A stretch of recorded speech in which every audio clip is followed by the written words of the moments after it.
Hello student, हम इस video में बात करेंगे बिहार बोर्ड के द्वारा जारी किया गया मॉडल पेपर क्लास 12 के फिजिक्स के ऑब्जेक्टिव का सलूशन, जिसमें हम पिछले वीडियो में 1 से 35 तक के ऑब्जेक्टिव का आंसर बता दिए हैं।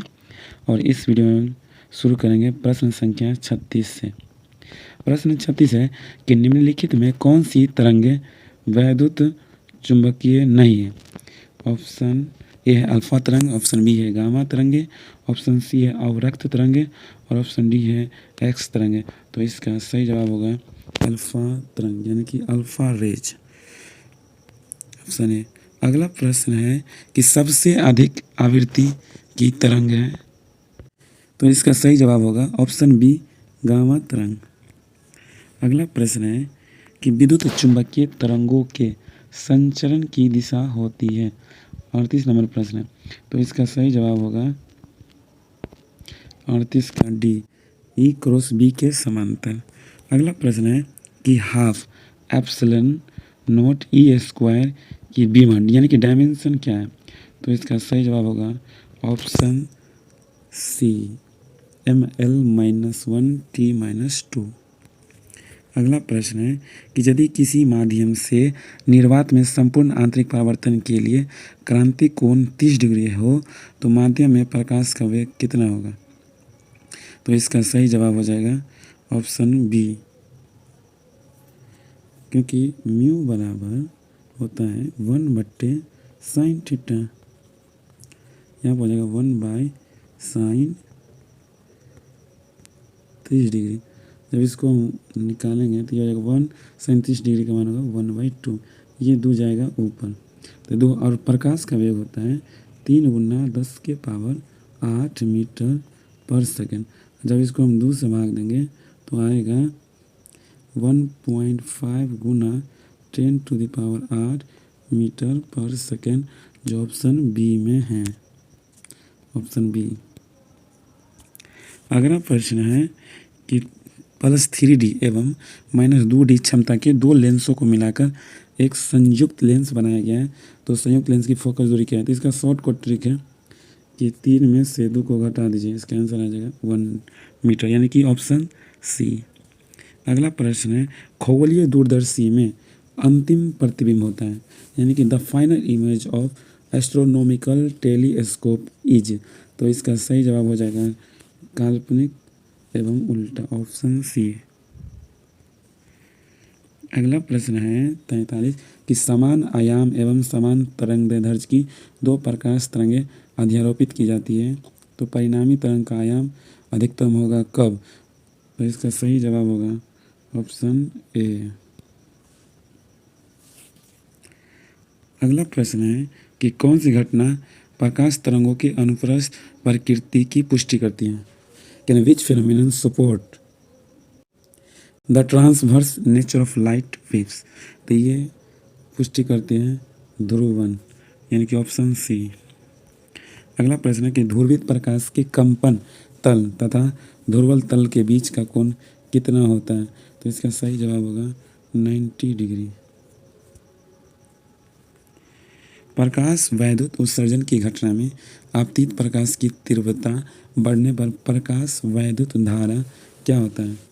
तो इसका सही जवाब होगा बढ़ता, यानी कि ऑप्शन ए। अगला प्रश्न है कि निम्नलिखित में किसका निरोधी विभव सबसे कम है। तो इसका सही जवाब होगा 47 का, ऑप्शन बी, यानी कि रेड लाइट, यानी कि लाल प्रकाश। द्रव तरंगों का तरंगदैर्ध्य होता है, तो इसका भी सही जवाब होगा ऑप्शन ए, लैम्डा बराबर h/p। 49 नंबर प्रश्न है कि हाइड्रोजन परमाणु के भौतिक ऊर्जा स्तर में इलेक्ट्रॉन का कोणीय संवेग है। तो इसका सही जवाब होगा ऑप्शन बी, h/2π। अगला प्रश्न हाइड्रोजन स्पेक्ट्रम की लाइमन श्रेणी पड़ती है इसका परावैंगनी क्षेत्र में, यानी कि अल्ट्रावायलेट रीजन। अगला है कि 1 AMU के तुल्य ऊर्जा है, तो इसका होगा ऑप्शन डी 931 MeV। अगला है सूर्य की विकिरण ऊर्जा का स्रोत, यानी कि source of radiant energy of the sun, ये होगा न्यूक्लियर फ्यूजन, यानी कि नाभिकीय संलयन, ऑप्शन डी। पी टाइप अर्धचालक वैद्युत रूप में होता है। तो 54 का आंसर हो जाएगा उदासीन, यानी कि option B natural. Germanium diode का प्राचीर विभव लगभग होता है, ऑप्शन बी 0.3 वोल्ट। अगला प्रश्न है कि आयाम मॉड्यूलेशन सूचकांक का मान होता है 1 से 0 के बीच, यानी कि बिटवीन 0 एंड 1। अगला प्रश्न है कि यदि गोले पर आवेश 10 म्यू कूलम हो तो इसकी सतह पर विद्युत फ्लक्स कितना होगा, इलेक्ट्रिक फ्लक्स कितना होगा। तो इसका सही जवाब होगा ऑप्शन ए 36 पाई गुना 10 के पावर 4 न्यूटन मीटर स्क्वायर पर कूलम। अगला प्रश्न है कि स्वेक्टर एल यानी कि unit of the product of self inductance and angular frequency होगा ओम, यानी कि ऑप्शन ए। अगला है कि एक आवर्धक लेंस की क्षमता 12D है, तो आवर्धन क्षमता होगी 4, ऑप्शन ए। अगला प्रश्न है बूस्टर का नियम, VBI बूस्टर बहुत बार पूछा गया है। बूस्टर ये होता है ब्रिस्टल लॉ, म्यू बराबर 10 IP, ऑप्शन ए इसका सही जवाब। अगला है कि यदि किसी विभवमापी के तार की लंबाई बढ़ा दी जाए तो संतुलन बिंदु प्राप्त होगा। तो संतुलन बिंदु प्राप्त होगा अधिक लंबाई पर, लार्ज लेंथ पर, अधिक, ऑप्शन बी। अगला है नैंड द्वारा का बुलियन बीजगणितीय है, इसका सही जवाब होगा और A.B के पावर y। एक समतल तरंगरार निम्न में किसका भाग है। तो ये भाग है ए और बी दोनों का, यानी कि गोलीय तरंगार बेलनाकार तरंगार्ग। अगला प्रश्न निम्नलिखित तार्किक परिपथ का आउटपुट क्या होगा। इसका आउटपुट होगा D y बराबर A.B। अगला प्रश्न है कि अगर प्रकाश वेग में हवा में 3 गुना 10 के पावर 8 मीटर पर सेकेंड तथा जल में 2 गुना 10 के पावर 8 मीटर पर सेकेंड है तो उसका क्रांति कोण क्या होगा। तो इसका क्रांति कोण क्या होगा। तो 3 गुने 10 के पावर 8, 2 गुने 10 के पावर 8 बचेगा 3/2, इसमें साइन लगा दें तो हो जाएगा साइन इनवर्स 3/2, यानी कि ऑप्शन ए इसका सही आंसर होगा।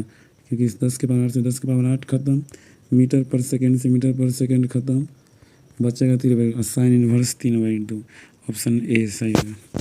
अगला प्रश्न है अबिंदुकता एस्टिग्मेटिज्म दूर करने के लिए सिलेंड्रिकल लेंस यानी कि बेलनाकार लेंस का प्रयोग किया जाता है, ऑप्शन सी इसका सही आंसर होगा।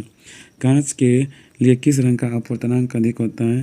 तो अपवर्तनांक सबसे अधिक होता है वायलेट बैगनी कलर, ऑप्शन सी सही होगा। अगला प्रश्न है कि व्यक्तिकरण फ्रिंजों की चौड़ाई होती है, the width of interference fringe is. तो 68 का सही जवाब होगा ए तरंगदैर्ध्य के समानुपाती, यानी कि प्रोपोर्शनल टू वेवलेंथ।